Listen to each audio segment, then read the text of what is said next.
जैसा कि आप में से अधिकांश लोग जानते होंगे, हमारे मस्तिष्क के दो हिस्से हैं, दाएं और बाएं, और इन दो में से एक ज़्यादा एक्टिव होता है, एक कम एक्टिव होता है प्रत्येक मनुष्य के भीतर।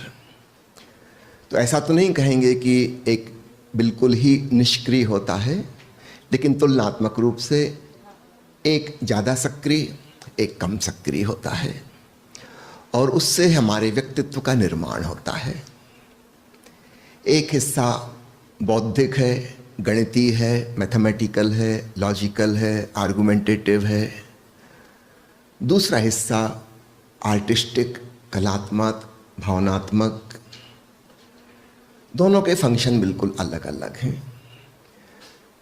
तो इन दोनों में जो भेद है, स्त्री पुरुष का भेद भी बहुत कुछ उसी पे निर्भर करता है। पुरुष का दिमाग ज़्यादा तार्किक है। वैज्ञानिकों की अगर आप गिनती करें, आज तक जितने प्रसिद्ध वैज्ञानिक हुए, मुश्किल से 2-3 नाम महिलाओं के आएंगे। वो 2-3 अपवाद स्वरूप रही होंगी। जहाँ तक भावनात्मक होने की बात है, स्त्रियों का वह पक्ष ज़्यादा मजबूत है। वो लॉजिकल नहीं है, लेकिन इमोशनल है। और स्त्री पुरुष दोनों से मिलकर एक परिवार की यूनिट बनती है। दोनों अपने आप में अधूरे अधूरे हैं। ठीक इसी प्रकार हमारा लेफ्ट ब्रेन और राइट ब्रेन, इसमें से किसी का लेफ्ट ज़्यादा सक्रिय होगा, किसी का राइट ज़्यादा सक्रिय होगा। इसमें कुछ चिंता करने की बात नहीं। जो भी प्रकृति से आपको मिला है, स्वाभाविक रूप से उसके प्रति एक स्वीकार भाव, उसी से आपके पूरे व्यक्तित्व का निर्माण हुआ है। तो अपना भी हमें स्वीकार हो, हम जैसे हैं, और दूसरों का भी स्वीकार हो, दूसरे जैसे हैं। पिछले 3 दिन से आप कितनी कहानी सुन रहे हैं पति पत्नी के कॉन्फ्लिक्ट की। उसकी मुख्य वजह यही है, प्रकृति ने उन्हें भिन्न भिन्न बनाया है, क्योंकि ऐसी ज़रूरत है। दोनों की ज़रूरत है। जब हम इस बात को जानते हैं तो एक गहन एक्सेप्टेंस हमारे भीतर आती है। हम अपने व्यक्तित्व के गुणों का भी सम्मान करते हैं, और दूसरे व्यक्तित्व जो कि हमसे बिल्कुल भिन्न हैं, उनके प्रति भी हमारे मन में एक रिस्पेक्ट की भावना होती है। उनकी भी ज़रूरत है, तभी प्रकृति ने उन्हें ऐसा बनाया है। ठीक है, हमसे भिन्न हैं, हमसे सहमति नहीं होगी, वैचारिक मतभेद होंगे, लेकिन फिर भी इससे उनका महत्व कम नहीं हो जाता। तो एक आत्मसम्मान, सेल्फ रिस्पेक्ट की भावना भी उत्पन्न होती है, और दूसरों के प्रति भी, सबके प्रति एक रिस्पेक्ट की भावना पैदा होती है। तो पहली बात तो यह समझिए। दूसरी बात आपने पूछी है, बाईं और दाईं नाक से श्वास चलती है, कभी चेंज हो जाती है। अगर प्रत्येक व्यक्ति गौर से देखे तो दिन में कई बार हमारी सांस का पैटर्न बदलता है। कभी लेफ्ट साइड ब्लॉक हो जाती है या कम चलती है, कभी राइट साइड ब्लॉक हो जाती है या कम चलती है। चाहे हमारा लेफ्ट ब्रेन डोमिनेंट हो, चाहे राइट ब्रेन, दोनों की भीतर एक सामंजस्य है। थोड़ी थोड़ी देर में परिवर्तन भी होता है। हमारी सांस किस नाक से चल रही है, उससे भी हमारे गुण परिवर्तित होते हैं।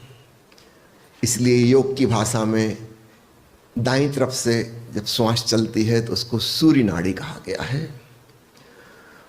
उससे उत्ताप पैदा होता है, उत्तेजना पैदा होती है, ऊर्जा पैदा होती है। इसका ठीक विपरीत बाईं नाक को चंद्र नाड़ी कहा गया है। वहाँ से शांति, शीतलता, प्रेम, कोमल भावनाएं उत्पन्न होती हैं। जिन लोगों की ज़्यादातर श्वास दाहिनी तरफ से चलती है, वे कठोर होते जाते हैं।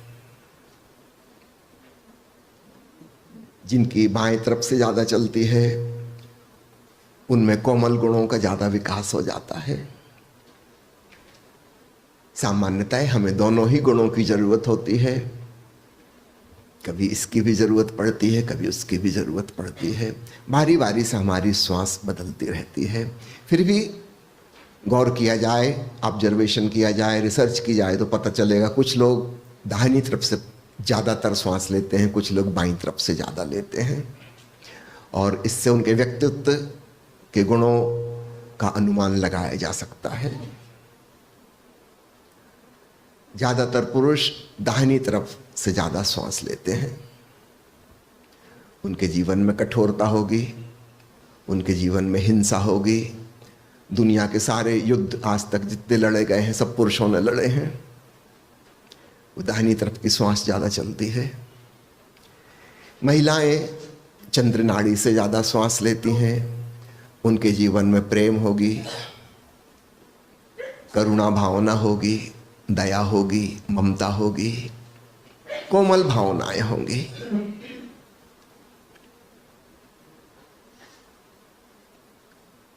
सूर्य उगते ही अधिकांश पुरुषों की नींद खुल जाती है। महिलाओं की नींद सुबह नहीं खुलती।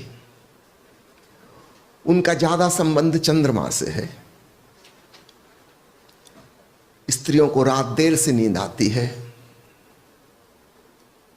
पुरुषों को रात जल्दी नींद आने लगती है। उनका ज्यादा संबंध सूरज से है। अपने अपने स्वभाव के अनुसार सबको जीना चाहिए। इसका ये मतलब नहीं कि दूसरा व्यक्ति गलत है, उसका अपना ढंग है, वह भिन्न है, हमसे गलत नहीं है। अक्सर हमारी धारणा होती है कि जो मुझसे अलग है वो गलत है। यह धारणा बिल्कुल उचित नहीं है। कोई हमसे अलग है इसका ये मतलब नहीं है कि वो गलत है। वो हमसे भिन्न है तो भिन्नता गलत नहीं है। हमारी पसंद नापसंद एक दूसरे से मैच ना करें इसका ये मतलब नहीं है कि दूसरा व्यक्ति गलत है। उसके अपने जीने का ढंग है। हम अपनी स्वतंत्रता का भी सम्मान करें, दूसरे की स्वतंत्रता का भी सम्मान करें।